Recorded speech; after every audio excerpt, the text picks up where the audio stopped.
Welcome back to my channel. अगर आप MMA और यूएफसी के हार्डकोर फैन हो तो आज का वीडियो आपका दिमाग हिला देने वाला है। आज हम बात करने वाले हैं टॉप खबरों की जिन्होंने पूरे इंटरनेट पे तबाही मचा रखी है। व्हाइट हाउस के सेटअप से लेके इलिया टपोरिया की पर्सनल वॉर तक सब कुछ लाइन अप है। तो let's go straight into it.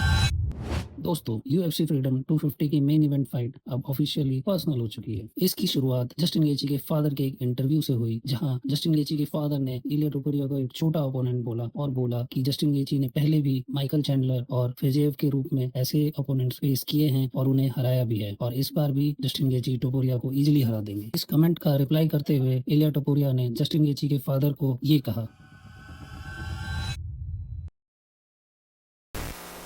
और उसके बाद जस्टिन गेची ने सीधा टोपुरिया की पर्सनल लाइफ पर अटैक किया। गेची ने टोपुरिया को अनोइंग लिटिल मैन कहा और कहा कि वो फुल ऑफ हिमसेल्फ है, और इसी दौरान उन्होंने उसकी रिसेंट डाइवोर्स को भी मेंशन किया।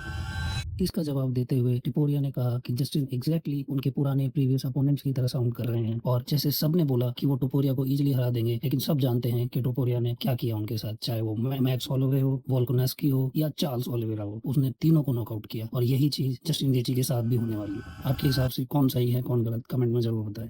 दोस्तों, जो दूसरी न्यूज आ रही है वो व्हाइट हाउस के लॉन में सेटअप हो रहे यूएफसी रिंग के रिगार्डिंग है। हम जानते हैं कि व्हाइट हाउस यूएफसी इवेंट पहले ही हिस्टोरिक हो चुका है, लेकिन अब डोनाल्ड ट्रंप ने एक बार और शॉकिंग स्टेटमेंट दे दिया है। ट्रंप ने कहा है कि व्हाइट हाउस लॉन पर जो यूएफसी स्ट्रक्चर बन रहा है उसे परमानेंट रखा जा सकता है। उन्होंने कंपैरिजन एफएल टावर से किया और कहा कि शायद लोग इस सेटअप को इतना पसंद करेंगे कि इसे कभी हटाया नहीं जाएगा। कंस्ट्रक्शन ऑलरेडी शुरू हो चुकी है और रिपोर्ट्स के मुताबिक एक massive custom build Arena white house south lawn पर तैयार किया जा रहा है। सोचो दोस्तों, व्हाइट हाउस के लॉन पर परमानेंटली यूएफसी केज, क्या सीन होगा।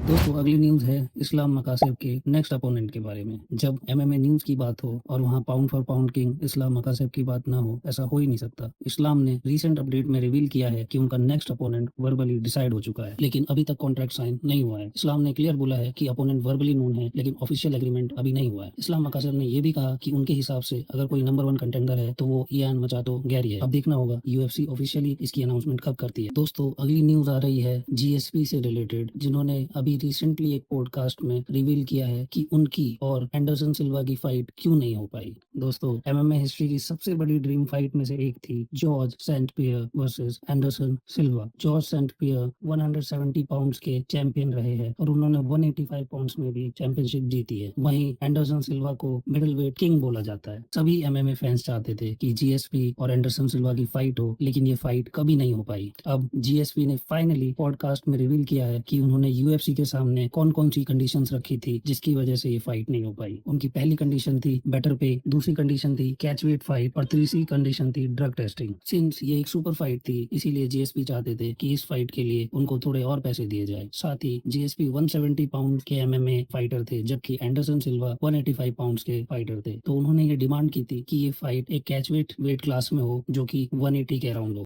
और तीसरी चीज जो उन्होंने रिक्वेस्ट की थी यूएफसी से वो थी ड्रग टेस्टिंग, क्योंकि उस टाइम बहुत सारे फाइटर्स परफॉर्मेंस एनहांसिंग ड्रग्स ले रहे थे। इसीलिए जीएसपी ने एक कंडीशन रखी थी कि एंडरसन सिल्वा और उनकी फाइट में एक स्ट्रिक्ट ड्रग टेस्टिंग का प्रोटोकॉल फॉलो किया जाए।